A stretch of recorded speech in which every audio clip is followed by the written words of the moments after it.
1900 में क्लाइव ने कहा कि भारत में कारीगरी, किसानी और गाय तीनों सिंथेसाइज्ड है।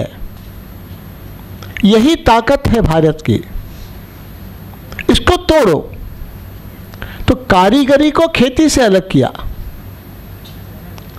तो वहां का माल आ सके, और खेती पर बर्डन ऑफ पॉपुलेशन बढ़ गया, और फिर खेती को गाय से काटा क्योंकि गाय को उनको खाना था। इसके कारण फिर यहां पर वो व्यतिक्रम होने लगा। तो 200 साल पहले जो भारत सबसे धनी देश था, उसकी अब आर्थिक अवनति और विदेशी हस्तक्षेप और विदेशी सारा आयात निर्यात, तब 1850 ऑनवर्ड्स रेलवे लाइन बिछाई। हमको समझाया आपकी प्रगति के लिए है। अरे यहाँ का नेचुरल रिसोर्सेस और मिनरल ओर्स को रेलवे लाइन खदान से लेकर बंदरगाह तक ले जाने के लिए उन्होंने लाइन बिछाया, हमारे लिए नहीं, हमें लूटने के लिए, जैसे दुनिया में बाकी जगह लूटा था। यहाँ उनको भारतीयों को एक्सटर्मिनेट करने में दिक्कत थी। ए, सुपीरियर सिविलाइजेशन, बी, उनके नियंत्रण में यहाँ की पॉपुलेशन नहीं आ सकती थी, यहाँ के सोशल स्ट्रक्चर्स एंड सिस्टम्स।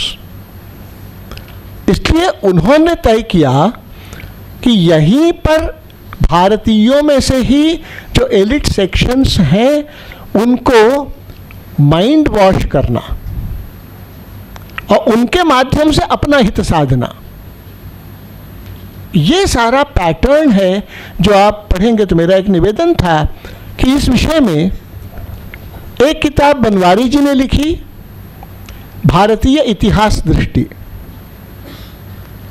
और दूसरी किताब देवेंद्र स्वरूप जी ने भारतीय संविधान की औपनिवेशिक पृष्ठभूमि, उसी कॉलोनियल माइंडसेट को लेजिटिमाइज करना, एक्सटेंड करना, एक्सपैंड करना और भारत में एस्टैब्लिश करना और अब चलाते चलना। तो इन सब को, कॉलोनियल डिजाइन्स को इंटरनलाइज करने की बात होती आई है। ये मुझे एक बात आपसे कहनी थी कि हम क्या थे और क्या अंत में हुए हैं। इसी को कहते हैं आत्मविस्मृति। तो नष्टो मोह स्मृतिर्लब्ध्वा की बात तो बाद में आएगी। अभी तो यही हुआ कि संगात संजायते कामः, कामात् क्रोधो भी जायते, क्रोधात् भवति सम्मोहः, असम्मोहात् स्मृति विभ्रमः, स्मृति भ्रंशात् बुद्धिनाशो, बुद्धिनाशात् प्रणश्यति। वो जो स्मृति भ्रंश है ना, इसको ही गौर से देखने समझने की जरूरत है। यह बुद्धि भ्रंश ही एक तरह से विक्षिप्तता बनता है। इसको हमारे हिंदी में कई बार बोलते हैं स्क्रू ढीला है।